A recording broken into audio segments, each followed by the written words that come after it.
Dans cette vidéo, je viens vous partager 4 techniques qui vont te permettre de propulser dans tes activités.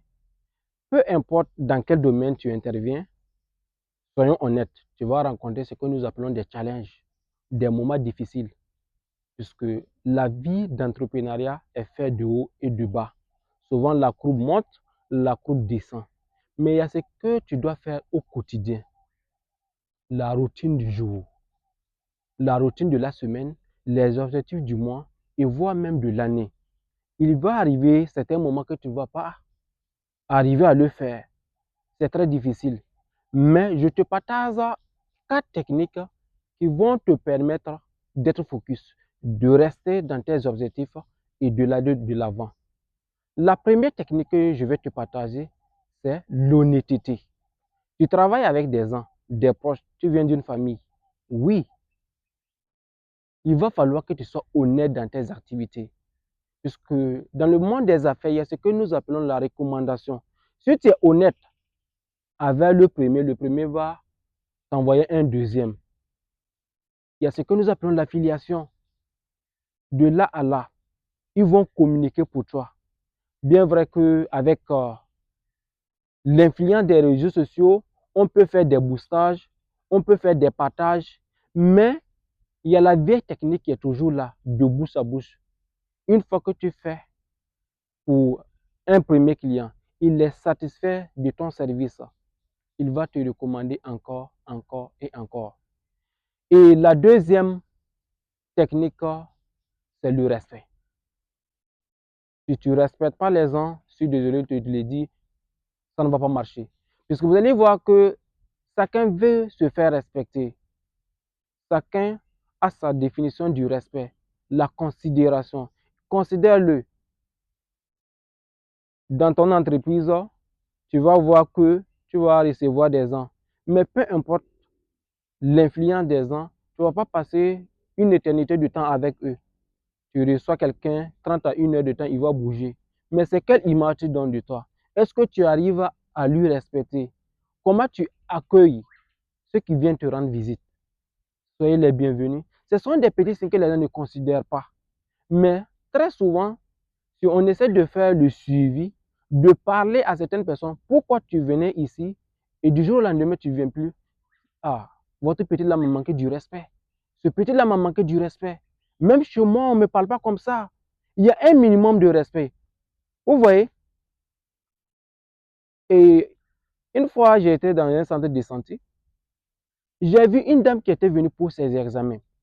Maintenant, quand elle est venue avec une voiture, tranquille comme ça. Elle est arrivée. Quand elle est arrivée, la manière qu'on l'a accueillie, elle est descendue de l'étage, frustrée. Celui qui a accueilli l'a dit quoi? À un moment donné, elle voyait la dame même en train de trembler. Pourquoi? Parce que quand la dame est arrivée, c'était dans un centre de santé, elle devrait passer ses examens. Donc, la dame devrait aller déposer son sac à côté, passer de côté pour laver les mains avant de venir même se faire enregistrer et passer à l'action maintenant. Maintenant, quand la dame est arrivée, elle n'a même pas eu bonne arrivée, dépose ton sac là-bas, va laver les mains.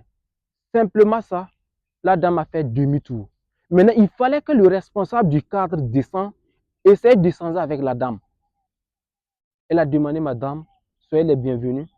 On m'a informé de votre arrivée, mais je suis désolé, pourquoi vous êtes en train de repartir sans faire vos examens? Elle a dit, moi-même, je suis un agent de santé. Durant toute la nuit, j'étais de garde. Je suis rentré ce matin, je n'ai même pas eu le temps à me reposer. Étant donné que j'avais pris le rendez-vous, je suis venu. Mais de la manière qu'on m'a accueilli, ce n'est pas comme ça.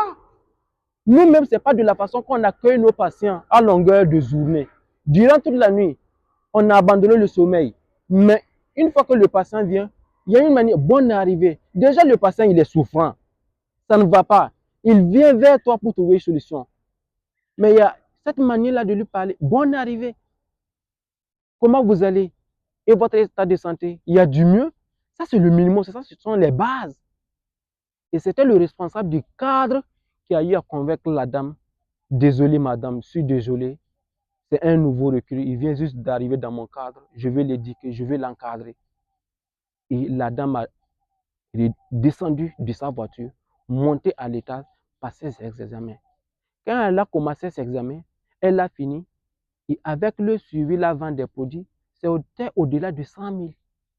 Mais pour un petit que tu viens de recruter, qui se gonfle avec l'âge de la puberté, il fait en sorte que tu vas rater certains prospects.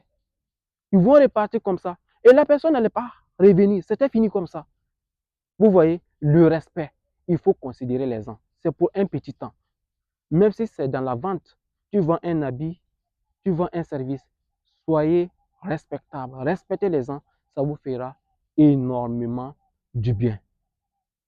Et lorsque nous parlons de la troisième technique, je dirais qu'elle est juste exceptionnelle.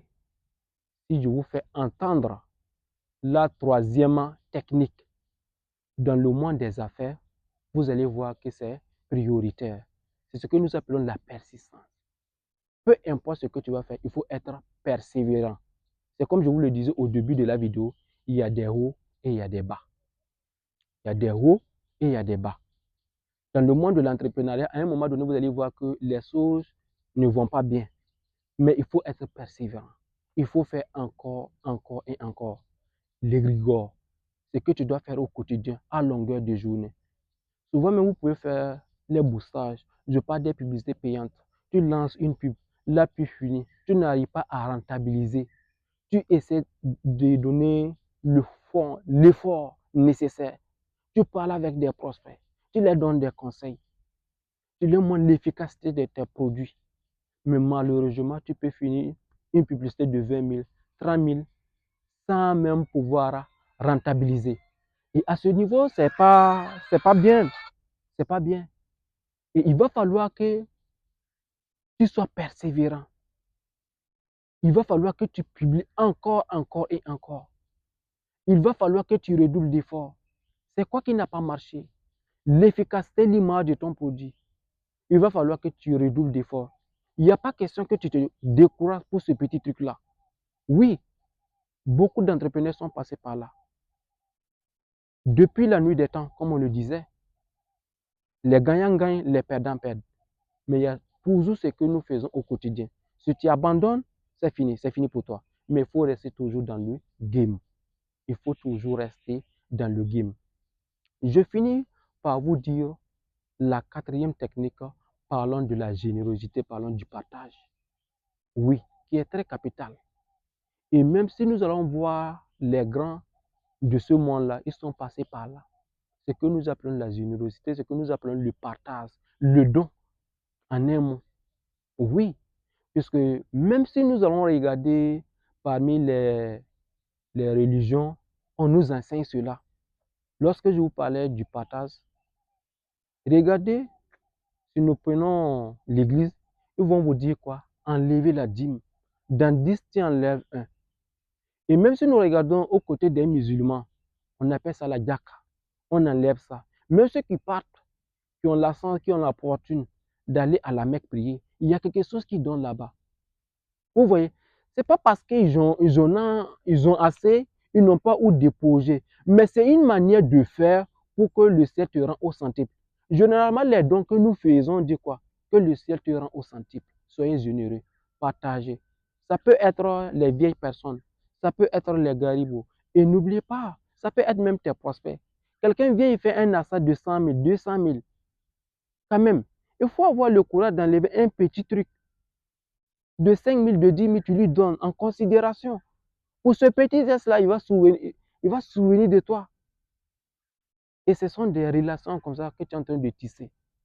Voilà ce que les grands ont fait. Et si nous voulons arriver, il va falloir que nous emboîtons les pas. Il n'est pas question d'inventer la roue. C'est déjà tracé. Peu importe dans quel domaine tu veux intervenir, dans cette génération du 21e siècle, si tu essaies de faire des recherches, tu vas voir qu'il y a quelqu'un qui a déjà réussi dans ce même domaine. Et lorsque tu l'approches, il va te donner des techniques. Si lui, il avait pris 5 ans pour réussir, s'il avait pris 10 ans, il va te donner certaines techniques qui vont te permettre de contourner les obstacles et d'aller rapidement de l'avant. C'était Élisée. Transforme ton corps, élève ton esprit et inspire le monde. À très bientôt. Ciao, ciao.